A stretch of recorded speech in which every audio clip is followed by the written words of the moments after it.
లైఫ్లో మనం వేస్ట్ చేయకూడదు అనేటువంటి ఒక ముఖ్యమైన విషయం ఉంది. అదేంటంటే టైం, మన సమయం. మనం పుట్టినప్పుడే మనందరికీ కూడా ఒక ఎక్స్పైరీ డేట్తో పుడతాం. ఎక్స్పైరీ డేట్ అనేది ఉంటుంది. మేబీ అది కొంతమందికి 70 years, కొంతమందికి 60 years, what ever it is. So మన టైం మనం కరెక్ట్గా యూస్ చేస్తున్నామా లేదా, ఇక్కడ 2 విషయాలు. ఒకటేంటంటే మనందరికీ కూడా ఒక గిఫ్ట్ అనేది ఉంది, మన లోపల ఒక గిఫ్ట్ అనేది ఉంది మనకి. రెండోది, మనం ఏ డైరెక్షన్లో వెళ్తున్నాం.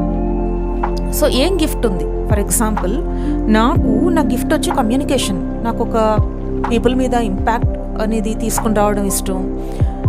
నేను నేర్చుకున్నటువంటి లెసన్స్ని, నాకు ఉండేటువంటి ఎక్స్పీరియన్స్ని, ఆ ఇన్సైట్స్ని షేర్ చేయడం ఇంకా ఇష్టం. నా లెర్నింగ్స్ని షేర్ చేయడం ఇంకా ఇష్టం. అట్లాగా మీకు కూడా ఒక్కొక్క గిఫ్ట్ ఉంటుంది, ఒక్కొక్కరికి కూడా. అలాగే నాకు కంటెంట్ రాయడం ఇష్టం, బ్లాగ్స్ రాయడం ఇష్టం. సో ఇది నేను నేర్చుకోవడానికి కొన్ని సంవత్సరాలు పట్టింది.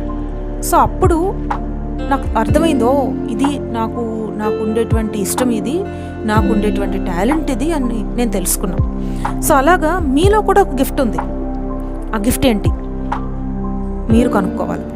సో అలాగే ఏ డైరెక్షన్లో మీరు వెళ్తున్నారు, ఆ డైరెక్షన్లో మీరు వెళ్తే మీకు టైం అక్కడ వేస్ట్ అవ్వలేదు. మీరు ఆ డైరెక్షన్ కాకుండా వేరే డైరెక్షన్లో వెళ్ళారనుకోండి, అక్కడ టైం వేస్ట్ అయిపోతుంది. సో టైం అనేది మనం దాన్ని సద్వినియోగం చేసుకున్నా, ప్రాపర్గా యూస్ చేసుకున్నా, యూస్ చేసుకోలేకపోయినా వెళ్ళిపోతుంది కదండి, ఎవరికోసం ఆగదు. సో దాన్ని మనం ఎలా యూస్ చేస్తున్నాం, టైంని మనం ఎలా యూస్ చేసుకుంటున్నాం, దాని మీద ఆధారపడి మన ఫ్యూచర్ అనేది ఉంటుంది.